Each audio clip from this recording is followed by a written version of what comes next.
স্বামী আৰু তৃতীয় পত্নীয়ে হত্যা কৰিলে চতুৰ্থ পত্নীক। বিজনীত সংঘটিত হৈছে এই অমানৱীয় হত্যাকাণ্ড। হত্যাকাণ্ড সংঘটিত কৰি স্বামী আৰু তৃতীয় পত্নীৰ আত্মসমৰ্পণ। চিৰাং জিলাৰ বিজনীৰ ১ নং মাজৰাবাৰীত সংঘটিত হৈছে এক অমানৱীয় হত্যাকাণ্ডৰ ঘটনা। মঙলবাৰে পুৱতি নিশা গুলবাৰ হুছেইন আৰু তেওঁৰ তৃতীয় পত্নী ৰুমিনা খাতুনে গুলবাৰৰ চতুৰ্থ পত্নীক হত্যা কৰে। দুয়োয়ে এই হত্যাকাণ্ড সংঘটিত কৰি বিজনী থানাত আত্মসমৰ্পণ কৰে। উল্লেখযোগ্য যে হত্যাকাৰী গুলবাৰ হুছেইন মুঠ ৪বাৰ বিবাহপাশত আবদ্ধ হৈছিল। ইয়াৰ প্ৰথম দুগৰাকী পত্নী গুলবাৰক এৰি আঁতৰি গৈছে। সম্প্ৰতি গুলবাৰ তেওঁৰ তৃতীয় আৰু চতুৰ্থ পত্নীৰ সৈতে সংসাৰ কৰি আছিল।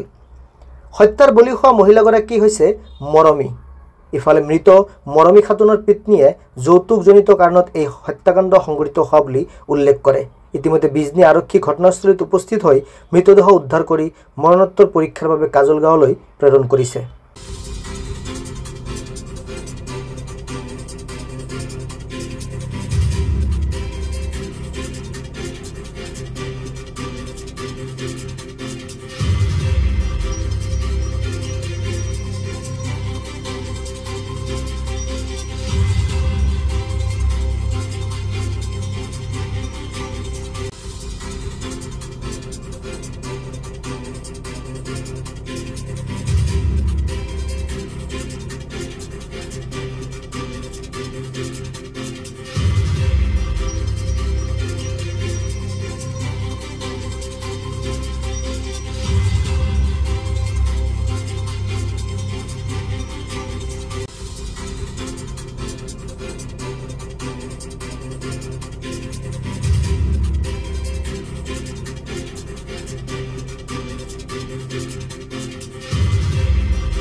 কে মারলো এটা?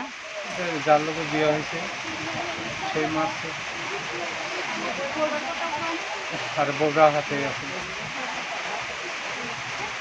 মেয়েটা বাড়ি কোথায় ছিল?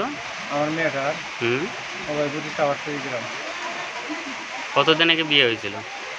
15-20 দিন মানে হয়েছে। বেশি দিন হয়নি বিয়ে হওয়া? বেশি দিন হয়।